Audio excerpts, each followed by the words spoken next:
Welcome to Caserta's Data Intelligence Series. In this series, we talk about what it takes to go from a good data and analytics leader to a great one. We'll share with you the tools and methodologies you need to build better, faster, and more robust, as well as strategies and frameworks to generate more revenue and grow your business.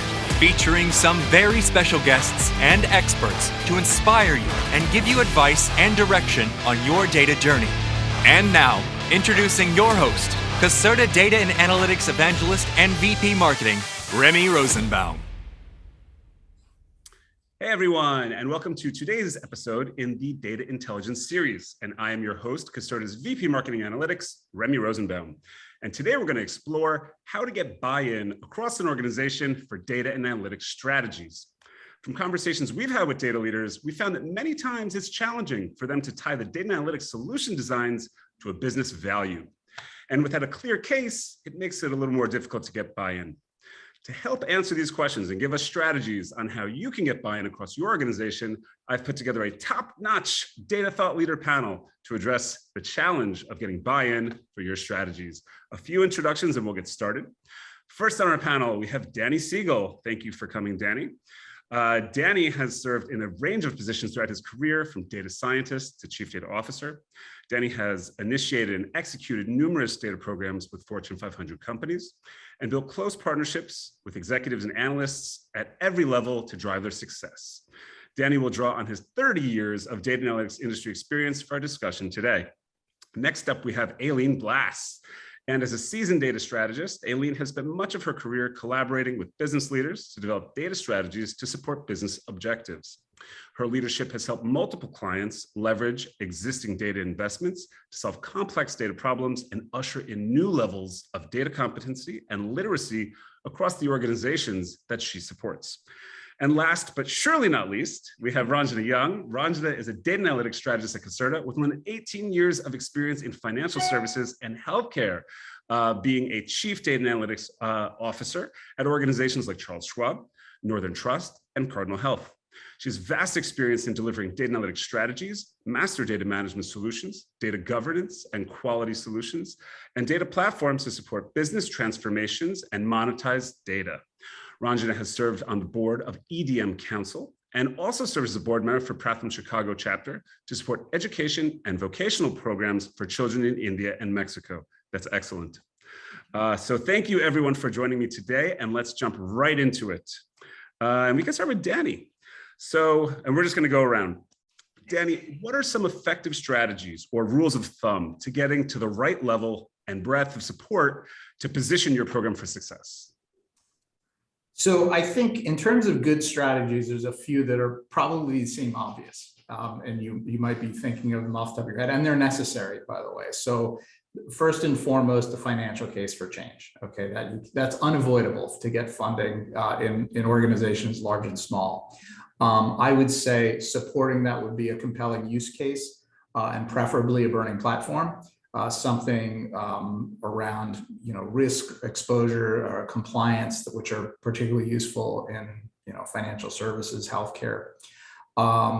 Setting a clear vision. I think it's one thing to even have financial case, but to give people a really good understanding, a point of view on where you're going to take it, of what the steps are to get there. It's especially important for the person making the investment so they can see how the investments will stack up over time, and to understand that it's a long-term kind of program. It's not a one-shot and done. The fourth, perhaps obvious one, is a clear linkage to business strategy. Data, just because it's somewhat can be a little bit theoretical and esoteric. Every case needs to tie back to some strategic direction, whether it's a KPI, a new piece of innovation, a monetization, something directly attributable to the strategy of the company and the P&L. So those are sort of the obvious ones that I think I'm assuming a lot of folks would noted it. It's kind of the go-tos. Even with this though, and I hopefully Ranjana and Aileen would agree with me here, is most data projects fail, right? Even with that, you're probably about the 50% mark on success. And that's really frustrating. So having personally failed at it a few times, a few other things that can really probably bring that number up dramatically, is start with a more modest investment to create like a living, breathing pilot or POC that actually solves a small problem. You would be shocked at how having that show and tell, even for somebody in the C-suite, can galvanize support. Understand your data. So often, even we as consultants can make this mistake, coming in and having great vision, a great roadmap, only to find that the data simply is not in a state where it can enable the kinds of cases that you put in front of your leadership. So getting the early view of the quality of your data, the consistency of it, is it well defined? So the things that are necessary to make data valuable. And I'd say finally, engage with the doers. It's great to work with leadership and to secure the investments from board level people. It's very exciting work, obviously, but the people who actually make the difference and the ones that will make the data trustworthy, if you will, are the people in the bowels of the organization actually doing the analytics.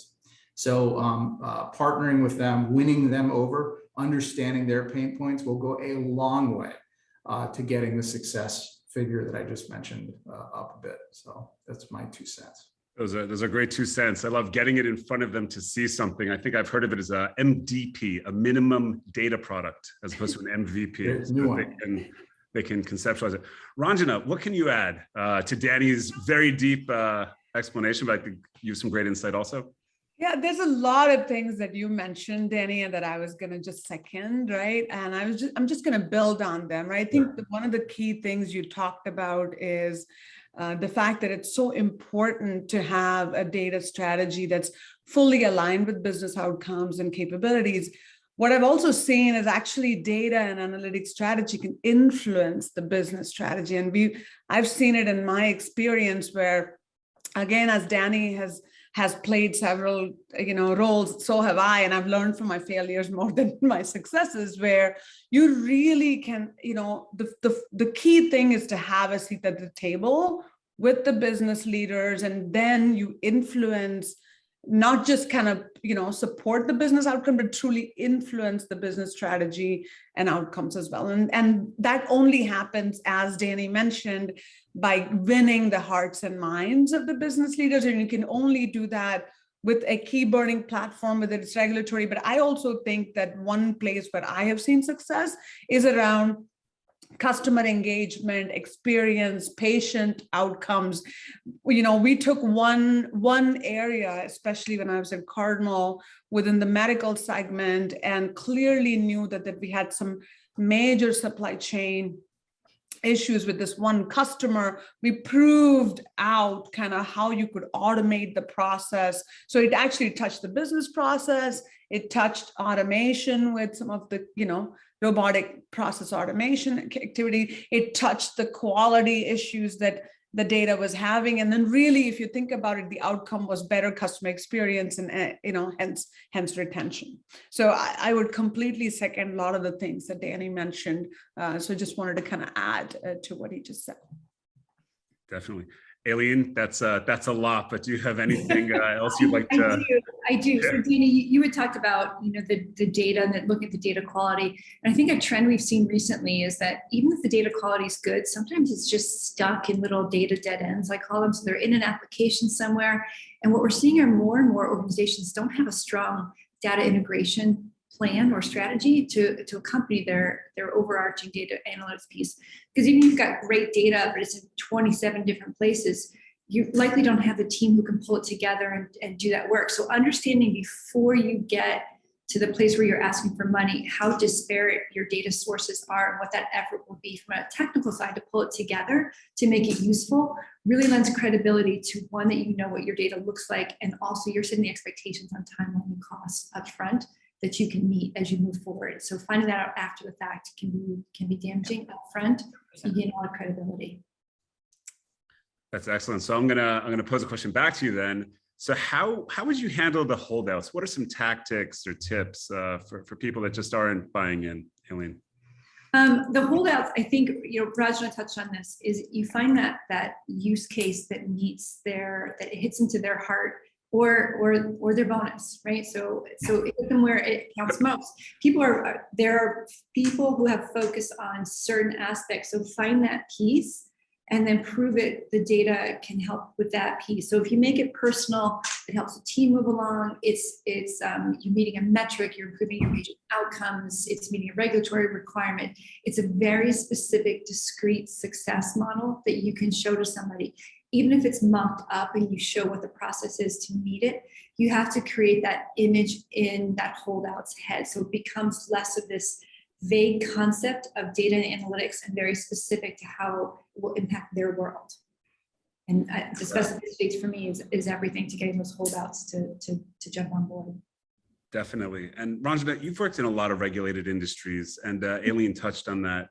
What are those requirements that would help with the holdouts? I will tell you, I think Danny touched on them, Aileen did too. I think the key thing is, like, at least what I have seen is, I think regulation and risk management, no matter what, it gets attention, but I think the customer experience, the pain that the patients potentially see, right, is something I have seen really gets a bigger attention, right? At least, in my experience. I'll give you an example. We had at Northern Trust, there was an area, specifically within wealth management, where we knew that the money was moving from baby boomers to millennials. So it was so we didn't know exactly the number, et cetera. And to Danny's point, talk about leveraging skill sets, right? There was this one analyst on the team that did this amazing report that showed us 93% of the money was moving from baby boomers to millennials. That got every executive's attention to say, oh my goodness, we need digital capabilities. We cannot take this one big book as a relationship manager, sit down and talk to them. We need a mobile app. We need a chat bot. We need, various ways to engage our customers, because they don't want to talk to a relationship manager, even though they have millions of dollars that they're investing with Northern, right? So I think, finding that one, to Danny's point, that one specific metric and report got the executives to engage with the data and analytics team very differently, because we started to talk, and then we did obviously a lot of double clicks and all of that in terms of how do we put the strategy together, how the master data capabilities became very critical, because you needed data aggregation from other organizations, account data, customer data. So now you started to look at, what foundation did we need to build, what platforms and analytic capabilities you needed to build. But that one simple thing got them engaged, got them excited, and clearly we were able to, put together a large unified program for 3 years to kind of make that a success. That's a great example. And Eddie, would you do you also have a great example you can share? Well, no, this is it's funny. I'm moving from participant to attendee, because it's just so much fun learning from these two. Really, that was great. The only thing I'd add, so I almost look at the resistance usually takes one of a couple forms. One is the resource competition, which is, that's all the things we talked about earlier in terms of building your case and so forth. That's important to make it rise to the top as something that will stand on its own financially, or has a meaty contribution to the strategic outcomes of the business and is recognized as such. The other type of resistance, and I think pretty typical, I don't know if Aileen and Ranjana would agree, is people have something to protect. Now, usually in organizations that are deficient in data strategy, people still have to use data. So even though you don't have a great platform and the data is dirty, people are still expected to do something with data to justify their own budgets and justify their own headcount and to make sure they're meeting their own metrics. So what that usually means is silos or bespoke solutions are out of the woodwork, right? People start to create these things They do their own cleansing. They get the data trustworthy enough to answer the question they're trying to answer. And they have a lot at stake. They have potentially a lot to lose if you, as the custodian of the data, are coming in saying, let me help build something that'll make your life different. Like, well, what if you screw it up, right? My life gets materially worse, potentially. So finding those folks, and this is akin to what I mentioned around finding the doers in the organization, is looking for, you do have to build a consortium of the willing, right? The folks who are willing to take a little bit of a risk and support you in the charter, so long as they're early in the life cycle of delivery, right? Saying, I get it, it's hard, what you have works. We're going to endeavor to do it a lot better and in a much more sustainable way, in a much larger scale, so that that benefit can be spread around the organization with you as the primary or initial beneficiary, and finding the folks who will actually come along for the ride. Now, that said, I think Ranjana may have mentioned it, like getting those people to come along for the ride is one thing. That's the carrot approach, right? There's investments being made that will help them. The stick also sometimes has to occur, which is you've perhaps already engaged your leadership to at least consider these kinds of investments, is to tie your ships together, is to say, we will have joint responsibility in the outcomes of this program with some of the people who manage these data silos. And then you're kind of, you live together, you die together, which can be a little frightening. But if you make them successful and they are supportive, it's a huge amount of wind in the sails of a data program towards trust, towards good branding of your data, because they start to talk up the benefits of it. And you've essentially created a loyal user base. These folks have abandoned the things of yesteryear and made the migration to what you're kind of recommending, the organization, the governance, the technology, and benefiting from it. So I think that's to get over that kind of resistance does take some mix of carrots and sticks, as I said. So I would agree 100% with that. Yeah. So what if the carrot and the stick? Oh, I'm sorry, Ranjana, what were you saying? No, I was just saying it cannot be just carrots or stick, right? I think it has to me though, I will tell you, you have to start with a carrot. Not with yeah, of course, you lead with the sticks. Yes, I have seen, unfortunately, I didn't make that mistake, but I have seen other leaders and colleagues make that, and and it's hard, right? Even if the regulations are really strict, right? Getting business buy-in, it's got to be both. Otherwise, Gotta be. Yeah, it's very difficult to get you'll get some engagement, but the excitement is just, it dies down, right? So sure. So that leads to our next question. What if you don't have enough carrots or forcible sticks? What if there are some people that are still holding out? And so I guess you would say, what are the costs or risks associated with not getting the right buy-in? I think Ranjana, you didn't start yet, so you could start first. Yeah, sure. I can definitely talk. I think the costs are I'll start with the cost. It's they're enormous, right? And I can give you an example. There was I worked on a couple of different organizations, right? One organization where there was an M&A deal that occurred, right? We acquired an organization. The data organization was not involved normally data organizations are always involved with M&A. Even while you're speaking about potentials, in this particular case, we were not involved at all. And the acquisition occurred, we got involved. It was just almost a nightmare. The actual deal, to close the deal, it was about a year and a half later, because the data, the capabilities and the Chinese walls that needed to be built because of the products that the acquisition occurred for, none of those were considered, right? The regulators that needed to be worked. I mean, there was the timeline moved up by a year and a half just because of that. So the cost, I mean, I'm giving you that example because the cost of that just exponentially changed the deal structure period, period, right? I mean, it was a very profitable deal when it was initially structured, when the data team was not. And it was suddenly about a year and a half later, it wasn't, right?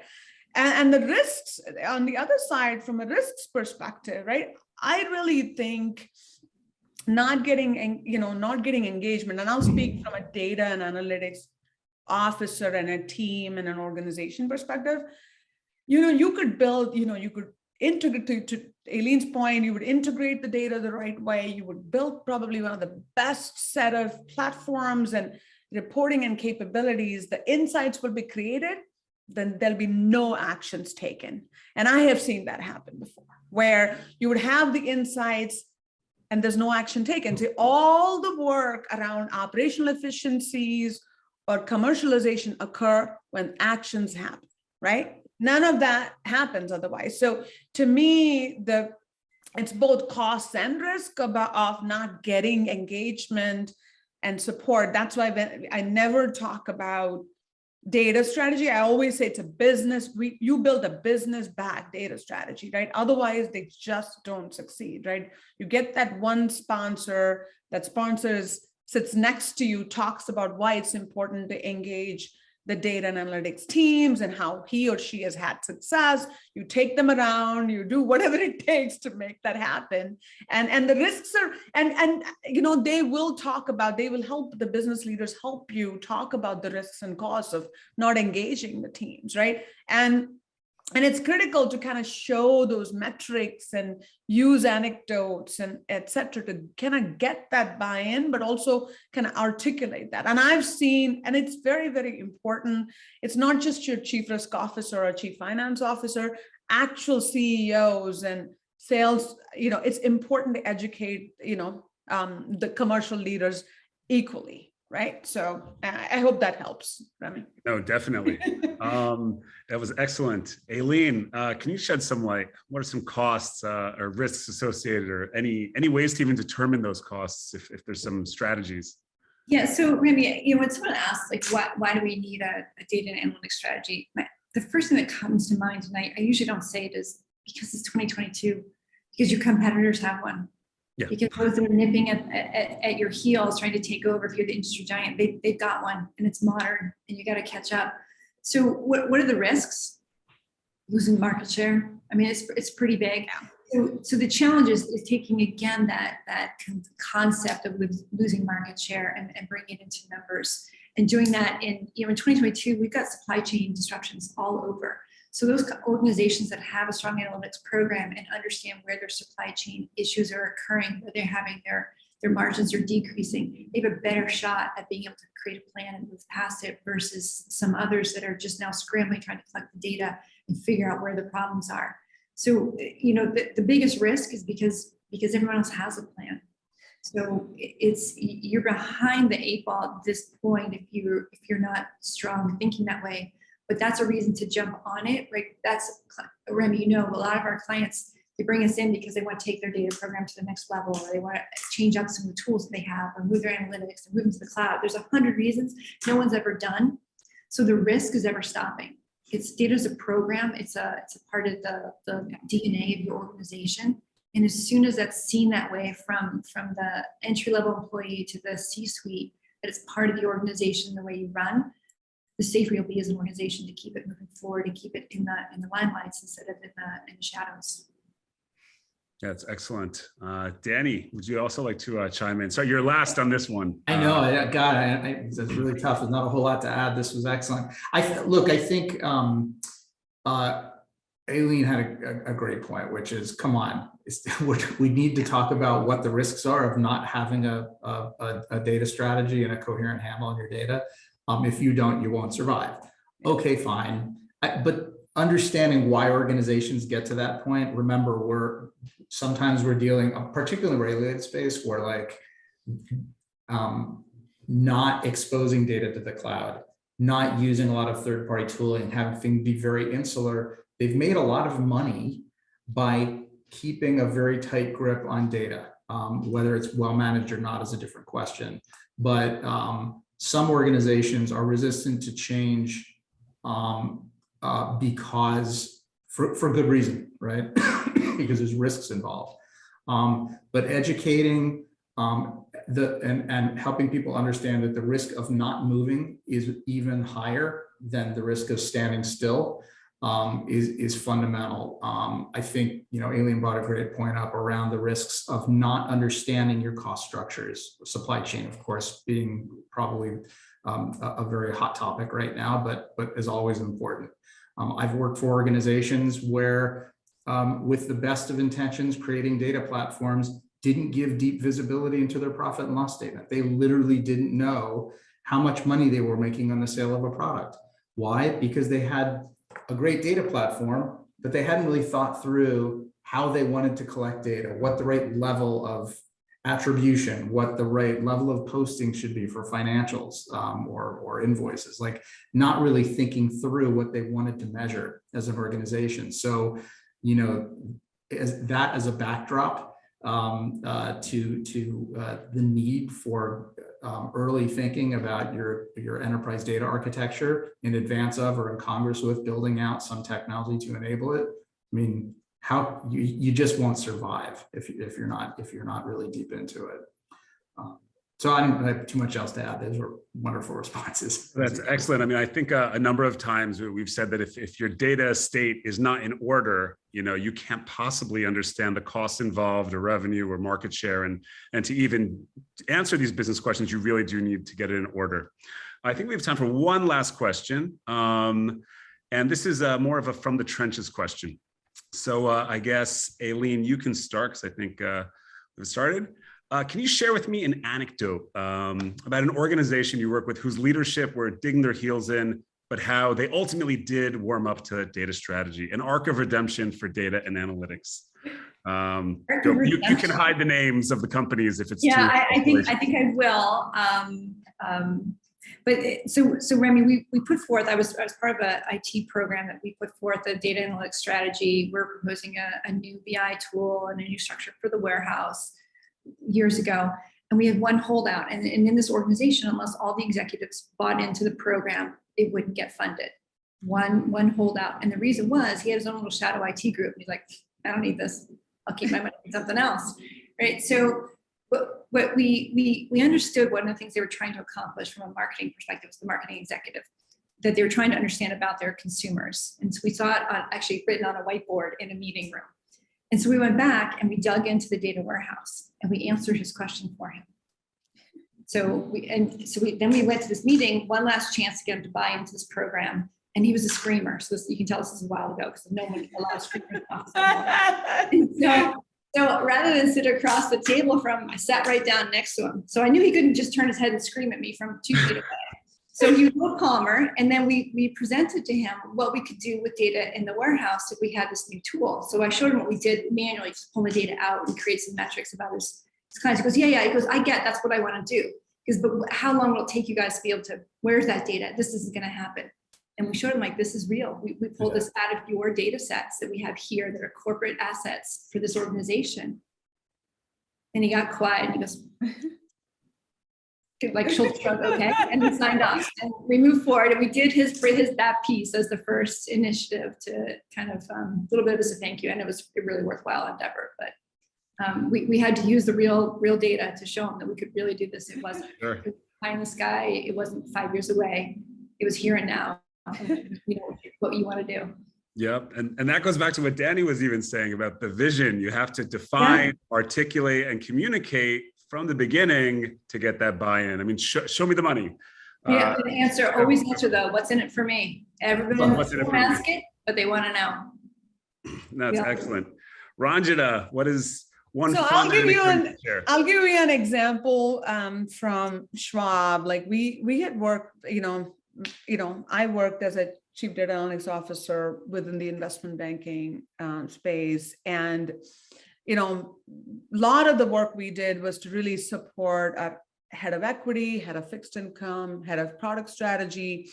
When we put together the business back strategy, a lot of the work we did, it was great to have, product strategy. We were able to launch about 3 new products. We had quite a bit of work we had done with our head of product to make that happen. We clearly had to figure out some ways. With head of fixed income, we did the same. There's quite a bit of work that we did. The head of equity, we knew that there was some work that they had already data scientists there. We had some work that we had done. We had to really find a way to engage that leader. And I think the one way we did it, I think, Aileen, you talked about this a little bit.